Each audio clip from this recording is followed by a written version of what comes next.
Mitä tulee nykypäivän liikenteeseen, sen mahdollisuudet lisääntyy ihan valtavaa vauhtia. Harva meistä pysyy enää edes perässä, että mikä on fysiikan lakien mukaista. Tää vehje on sairas.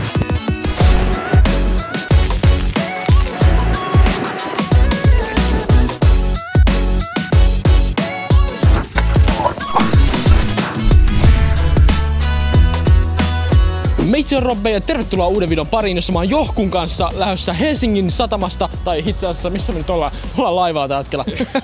Missään satamassa ollaan. Me mennään siis Helsingistä laivalla Tallinnaan, jossa sijaitsee Voltridein myymälä, jossa me käydään ostamassa itsellemme ihan järjettömän mielenkiintoiset menopelit, nimittäin sähkö-yksipyöräiset nimeltä EUC Electric Unicycle. Mutta tässä on tosiaan Johku, hänellä on myös YouTube-kanava ja hän tekee oman videon tältä matkalta. Käykää se tsekkaa tämän videon jälkeen. Tää video on tehty kaupallisessa yhteistyössä Voltridein kanssa, joka on tämmönen virolainen sähköisten kulkuneuvojen myymälä, jossa myydään just tämmöisiä yksipyöräisiä tai nopeasti kulkevia sähköpotkulautoja. Monet saattaa ehkä aristella sitä, miten joutuu lähteä Suomesta Viroon ostamaan jonkun laitteen, mutta aika harva tajuu sitä, miten oikeasti helppoa, nopeaa ja kätevää on lähteä laivalla sinne paikan päälle. Toki Voltridelta pystyy myös siis tilata netistäkin tuotteita, mutta mennään katsomaan, että mitä sieltä löytyy. Mä vasta editoidessa huomasin, että mulla on jostain syystä jäänyt äänet puuttumaan tästä klipistä, mutta tiivistettynä mä kerron siitä, että tää meidän Viking Line, jolla me tultiin, on just hetki sitten saapunut Tallinnan satamaan. On myös toki muitakin laivafirmoja, jotka kulkee tätä Helsinki-Tallinnan väliä, kuten Eckerö Line ja Tallinkki. Laivasta ulos tulessa on tosi näppärää napata Boltin applikaatiolla taksi, jolla hurauttaa sitten Voltridein toimipisteelle, joka on just se, mitä me tehdään seuraavaksi. Toivottavasti päästään sitten yksipyöräisellä takaisin.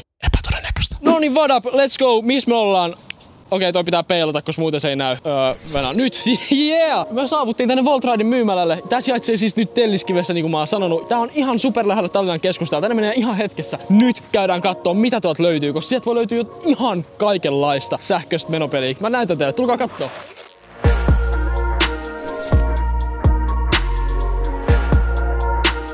Täällä sitä ollaan ja kattokaa tätä myymälää, mitä kaikkea täällä oikein on. Täällä on kokonainen seinä täynnä EUC:ita ja sen jälkeen täällä on näitä, mitä nämä sähköisiä longboardeja, sähköpotkulautoja, sähköpyöriä oletaan. Siellä on lisää EUC:ita, mut kaikista siisteintä mun mielestä täällä tää sähköpotkulautojen valikoima. Kattokaa tätä huonetta. Johku, tuu kattoo. Täällä on Dualtron X. Siis mä oon aiemmin nähnyt tää ikinä livenä. tää on ihan sairaan kokonen. Siis tää Eiks tää mene jotain 100?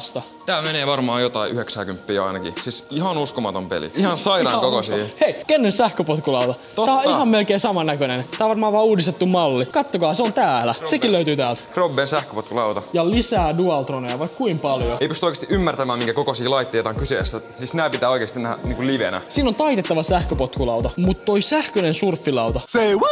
Sillä on jo vähän hintaa. Mä en enää ymmärrä, että mikä on sen pointti, mutta tää on vaan hyvä esimerkki siitä, että täältä löytyy kaikkea. Sähköskoottereita. Ja tietty lisäksi täällä on seinällinen täynnä erilaisia lisävarusteita hurjasteluun, kuten kypäriä, suojia, varaosia ja työkaluja. Kaikki löytyy. Siitä huolimatta, että näitä pystyisi verkosta tilaa, täällä Voltridella sä pystyt sekata ja ajaa näitä ajoneuvoja itse ennen kuin sä teet sun päätöstä, että minkä sä ostat, niin sä tiedät, että mikä näistä on sulle just se oikee. Minkä sä näistä valitsisit, Johku? Siis tässä on ihan uskomaton liuta erilaisia mahtavia sähköpotkulautoja, mutta mä sanoisin, että mun valinta olisi näistä varmaan tää Dualtron Eagle Pro-lauta. Näköjään täällä on myös demovehkeinä näitä EUC:ita, eli jos haluaa opetella, siinähän se lukeekin demo, eli jos sä haluat opetella ajaa EUC:ita tai ainakin testata, että miltä se tuntuu, niin mä veikkaan, että tänne kandee tulla. Mun tekis mieli ajaa nää kaikki nyt, mutta mä veikkaan, että meillä on jotain ihan muuta nyt seuraavaksi ohjelmassa. Mut mitä varten me alun perin tultiin tänne myymälään? Ei piile näissä sähkösurfilaudoissa, mutta sen sijaan meillä on tulossa tommonen Electric Unicycle EUC yksipyöräinen sähkö... Okei, ihan sama. Nimi on ihan liikaa. Nyt meidän EUC tuli tähän odottamaan meitä. Johku, kerro sun EUC:stä vähän se. Tässä on mun InMotion V11-malli. Tästä löytyy tämmönen kantokahva, mitä pystyy kuljettamaan. Äijä ei ikin vielä koskenut tähän, sä tiedät nyt jo kaiken tästä. No, mä oon vähän selvitellyt. Ja sitten tulee tää meikäläisen malli, joka on Gotway Begode RSHS. Mä en vielä osaa tästä mitään sanoa. Okei, se painaa noin 30 kiloa muistaakseni. Aikamoinen vempele. Uutta kypärää sieltä. Mä haluan just tämmösen kevyen näppärän kypärä. Sitten vielä kauppojen kunniaksi pitää napata. Otetaan tää. Nyt on kypärä ja EUC maksettu. Mut nyt totuuden hetki, mä oikeesti haluan niin paljon päästä näihin käsiksi. Okei, Johkun EUC pääsi koeajoon. Toimii. Ihan sairasti. Mitä ihmettä? Tää on niin siisti vehjä. Mun pitäis tehdä toi sama juttu niinku. Noniin, seuraavaksi vaan. Musta tuntuu, että mun kannattaa laittaa toi kypärä päähän ennen kuin mä lähden tekemään tota samaa hommaa. Lähdetään opettelemaan. Painaako? Painaa ihan sika. Ainoa kysymys on, että ostettiinko me liian hyvät sähköyksipyöräiset Eco X sähköyksipyörät? Olisiko pitänyt aloittaa jostain vähän pienemmästä ja kevyemmästä ja... En usko, mä veikkaan, että tästä ei ainakaan kasvaa heti ohi. No ei missään nimessä. Nyt on sit nää sähköyksipyöräiset ostettu. Mulle tehtiin pieni semmonen infokurssi tästä, tai siis 5 minuuttia kerrottiin vähän asioita. Tää on ihan kuin vitsi kesyttämätön villieläin. Tää on ihan hullu vehje. Hyvä, että mä sain tätä äsken pysyä pystyssä, kun se teki vaikka mitä temppuja. No ehdottomasti sama homma mulla. Ei tästä meinaa olla mitään, mutta... Kun sitä etsii semmonen pehmeä alusta, missä treenata tällä ajamista, se puhuu se myyjä siitä, että se on melkein välttämätöntä, että näihin tulee naarmuja. Jep. Ja muuten näytetään ihan hirveän tyhmiä, kun vielä näkyy. Nyt sitten autossa menossa kohti jotain uutta aluetta, jossa on helpompi treenata. Supermagee myymälä, ihan sika ystävällinen. Se kaippari, joka näitä niin meille opetti. Ihan mahtava tyyppi. Ja lähti itekin sieltä semmoisella samanlaisella kuin minkä Joose osti. Se paineli tuossa sähköyksipyöräisellä meidän auton ohi, mikä osoittaa, että täällä kaupungissa tuommoinen on varmasti nopeampi kuin auto. Niin. Nyt sitten käymään kämpällä uusien vehkeiden kanssa. Tää on omalta osalta. Ui. Lopeta. Se ruopii. Ei oven väliin. Tätä pitäisi siis pystyä työntää tälleen. Tää niinku yksinkertaisesti tää on ihan kuin villieläin. Kesyttämätön villieläin. Ja sitten pysähdy. Nyt on laitteet latauksessa. Johkun vehje ja sitten mun vehje. Sillä välin täällä chillaa.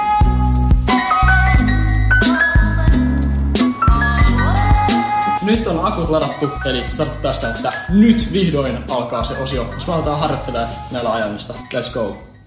And we are back! Me löydettiin tämmönen mesta, ihan tehty tälle yksipyöräisajelulle. Se mi lähdet kämppää. Tässä on tämmönen viheralue. Tää on siis tämmönen spotti. Uskomaton säkä. En mä tiennyt, että tämmönen on olemassa. Ensimmäinen yritys ikinä. Mua rehellisesti aika paljon jännittää. Mä tarvitsin jonkun tuen tähän kyllä. Mä en uskalla oikeesti lähteä. Mä tarvitsin psykologista tukea tähän. Miten ne vaan hyppää siihen? Muista, että se ei sit pysy itsestään pystyssä. No se on totta hyvä kysymys. Se on totta hyvä kysymys. Ihan omis maailmassa. No mä oon ihan sekaisin. Tää on niin kokeilepa sä ensiksi. Sä oot isompi, sä oot vanhempi. Sun pitää tehdä kaikki aina ensin. Kaikki tyhmä. Oikeesti mua jännittää niin paljon. Ja se on tukea susta. Noniin, nyt! Sit pikkusen eteenpäin kokeilepa. Sit mennään! Ei mennä! Jos mä tän kesän aikana opin, niin se on jo ihme. Mä oon kiitollinen, että meillä on tää alue täällä. Asfaltilla olisi ihan hirveet, tässä olisi ihan hirveet klommat ja... Kato! Wow! Äijä oppi jo! Hyvä! Jatka! Se pystyt siihen! Loistavaa! Kato tätä! Kato! No niin, tullaan! Mitä? Äijä flossa! Mä en ois ajatellut tänne rankkaa puuhaa. Tämmöstä. Sieltä! Mitä ihmettä? Opit sä? Oh! Mikä vittu sille Mitä tuli? siellä tapahtuu? Se veti jonkun Skrillex Monster Kill momenti. Kato! Mä en siis ite kontrolloi tätä Ai!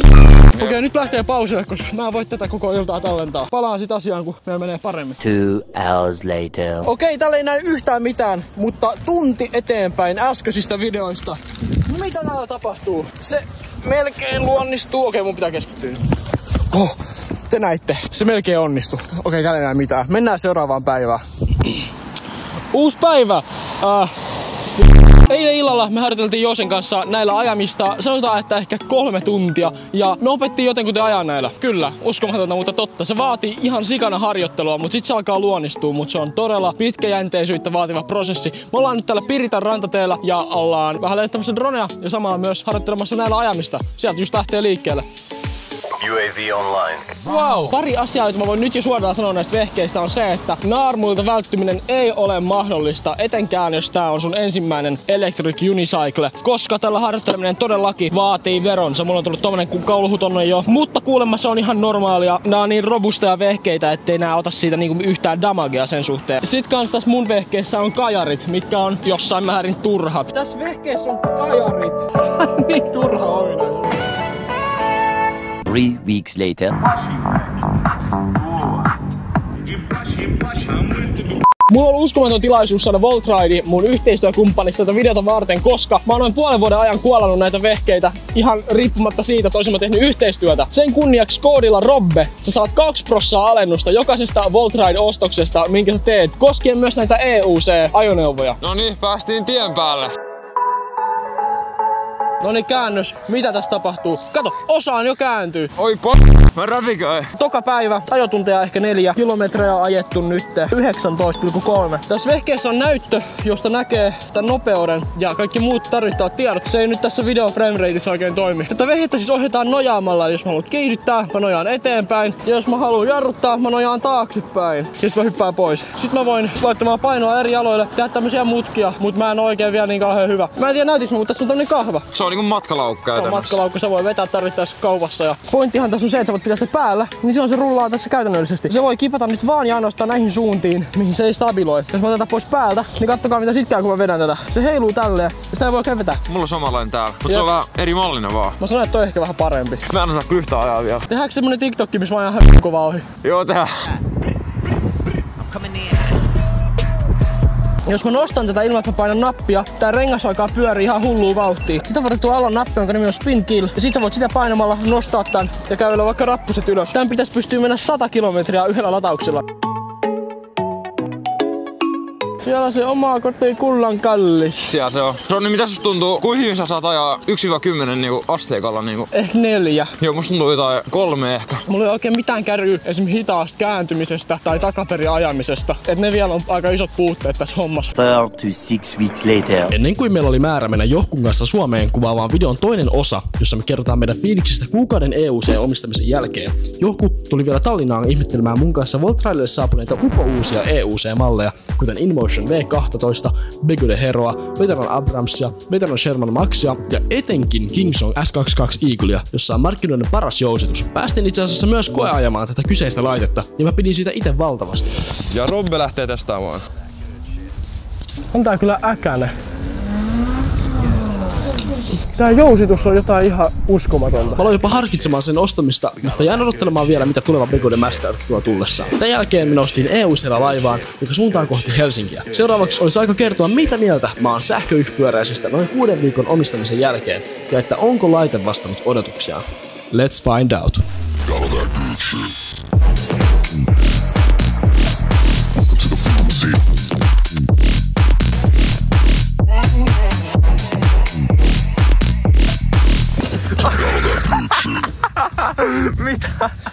Mitä tapahtuu? Sitten menoks.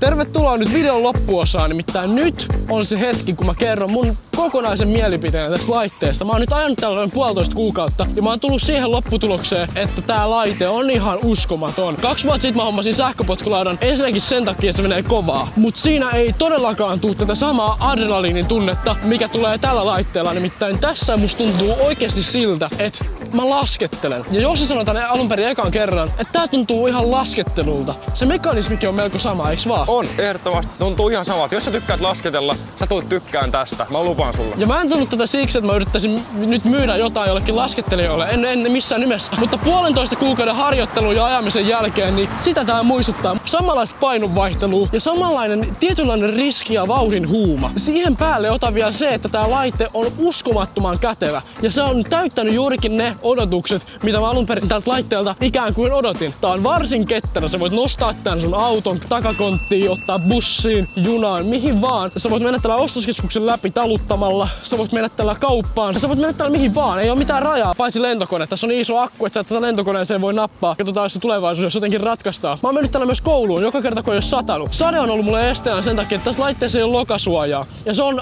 isoin miinus tässä laitteessa. Lähes kaikissa on lokasuojat, tässä ei ole lokasuoja. Josen V11 InMotionissa on lokasuojat ja se estää sen, ettei sulla mene takki likaseksi, kun sä ajat sateella tai kosteella. Mitä tulee turvallisuuteen, niin tää laite oikeasti vaatii suojavarusteet. Mä oon ajanut aika paljon sähköpotkulaudalla ilman kypärää ja myös tällä vehkeellä, kunnes mä kaaduin. Ja mä kaaduin myös aika pahasti. Mä kaaduin noin 50 nopeuksista, mutta se mun kaatuminen johtui siitä, että mä en osannut kunnolla jarruttaa. Kuulostaa ufolta, mutta sen ymmärtää, kun tällä vehkeellä ajaa. Harjoitelkaa jarruttamaan ennen kuin menette kovaa. Koska jarruttaminen kovista vauheista on eri asia kuin jarruttaminen hitaista vauheista. Jarruttamista huomattavasti helpotti mulla pädien omistaminen. Pädit on nää punainen ja musta osa tässä kyljessä, mitkä auttaa mua vivuttamaan enemmän mun nojaamista ja voimaa edes tai taakse. Se on ehdottomasti oleellisin lisäosa, mitä mä suosittelen jokaiselle, ihan kaikille. Ja uusimmissa vehkeissä ne tulee mukana. Itse asiassa tässäkin tuli mukana, mutta ne oli vähän erilaiset. Mutta kypärä on ehdottomasti hyvä olla ja hanskat. Kädet on todennäköisesti se, mikä sulla ottaa ensimmäisenä maahan. Sulla ei ole tällä hetkellä hanskoja. Mulla ei hanskoja, älkää ottako mallia musta. Mutta eikö sulla mukana?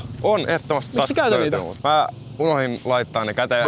Poliiseja ei oo keskustassa kiinnostanut laisinkaan, ei yhtään. Ja mä oon ihan vapaasti saanut siellä kiihdytellä. Mutta mä en takaa sitä, että tää tilanne on sama sun osalta. Eikä kehota ketään edelleenkään mihinkään hölmöyksiin. Se on varmasti just silleen, että jos ajaa rauhallisesti ja oikein tilanteeseen nähden, niin ei kukaan tuu kommentoimaan oikeesti näistä mitään negatiivisesti. Kun ei aiheuta vaaraa muille ihmisille, joka pitäisi olla jo ensinnäkin se A ja O sillä, kun sä ajat tämmöisellä vehkeellä. Nyt meinaa just tulla vaaratilanne. Saakeli. Tän Begode RS:n osalta, mikä mulla on, niin mä oon myös hommannut tommosen takabumperin ja etubumperin tähän laitteeseen. Ja siinä takabumperissa on vähän niinku oma kickstandi, eli mä voin laittaa sen poikittain pystyyn, ilman että se nojaa maata vasten. Se on ollut myös tän huono puoli, minkä mä oon onneksi siis ratkaissut sillä kickstandilla. Käydäänkö kokeilemassa vähän offroadia lisää? Mennään vaan. Siitä mun törmäyksestä vielä sen verran, että tää laite lensi hemmetin kovaa päin kallioon. Se siis pongahti siitä varmaan 10 metrin korkeuteen 50 vauheesta. Me mentiin kaikki monta kuperikekkaa maassa. Siinä katkesi se kahva, missä sitä vedetään. Mutta kaikin puolin muuten tää ei muuttunut mitenkään. Tässä ei hajonnut mikään semmonen osa, mikä estäisi ajamista. Mä ajoin sen äkkiä himaa. Mä vein sen korjattavaksi Voltridin serviseen samaan mestaan, jossa tää laitettiin vesitiiviiksi ja vaihdettiin tähän tää nappularengas, josta mä oon unohtanut mainita. Tässä on nyt maastorengas. En mä tiedä helpottaako se näissä offroadissa ajamista, mutta ainakin se näyttää hemmetin coolilta ja se oli yksi muutos kanssa lisää, minkä mä tähän tein. Täällä on umpikuja, voi.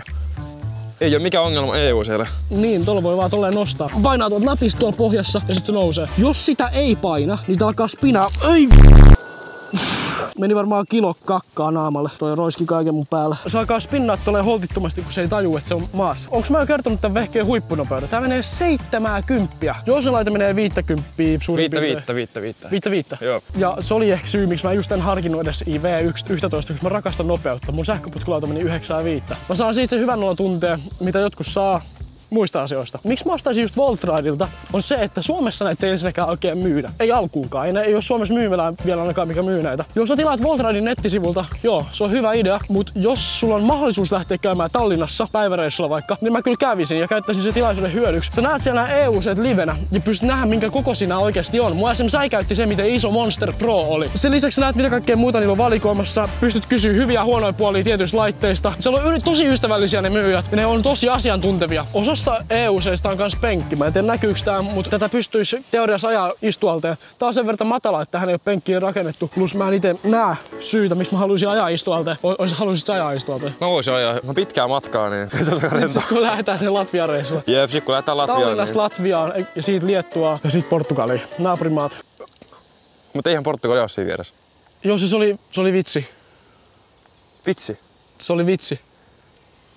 Eikö Mut jos sä haluat itelles hommata tän, niin koodilla Robbe sä saat 2% alennusta sun Voltride-ostoksista. Nous muuten hito hyvin ton mä. Kui ei nouse! Mulla ei powerpadeja.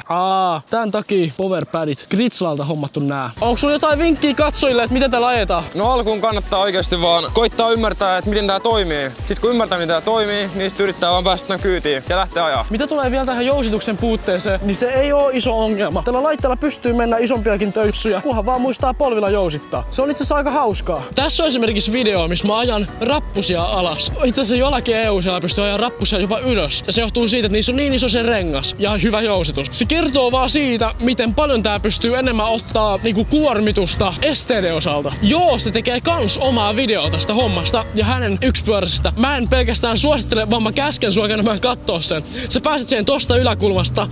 Varmaan menee taas väärin. Sen lisäksi myös descriptionin linkistä sinne. Saat vähän moninaisempaa näkökulmaa. Yksi asia, mitä ei monesti tule aatelleeksi, kun ostaa ajoneuvoa, on se yhteisö, mikä sen mukana tulee. Nimittäin on olemassa EUC-yhteisöjä Suomessa, Virossa, joka puolella todennäköisesti. Meillä on Discordi, meillä on WhatsApp-ryhmä. Se on uskomatonta, miten perehtyneitä ihmisiä sieltä löytyy. Mä aina kysyn sieltä kaikkea näihin liittyvää ja porukka vastaa heti. Sen lisäksi sunnuntaisi järketään yhteisajoja. Mutta kaiken kaikkiaan nämä sähköyksipyörät on vielä sen verran uusi ilmiö, että mä uskon, että näissä on iso potentiaali tulevaisuuden kevyen liikenteen kulkuneuvoiksi. Joo, ne ei välttämättä voita vanhaa kunnon polkupyörää, mutta kyllä nyt tällä ajan mieluummin. EUCD osalta mä haluan olla yksi niistä suomalaisista edelläkäyvistä YouTubettajista, jotka puhuu näistä ennen kuin nämä on tosi tunnettuja. Se on totta, että volttikuskien keskuudessa nämä on ollut jo 2 vuotta sitten tunnettuja, mutta ainakin mun keskiverto kuluttajan näkökulmasta nämä on ollut suuressa pimennossa tähän asti. Mutta nyt me lähdetään Joosen kanssa pizzalle. Mutta mikä olisikaan sen parempi tapa päättää mun kanavan ehkä eniten panostetuimman videon kuin pizzalla.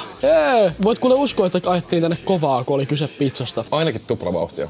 Sulla meni EUC ekaa kertaa yli 5. Kiitos oikein paljon kun katsoitte. Me nähdään seuraavan videon parissa. Se ois moikka.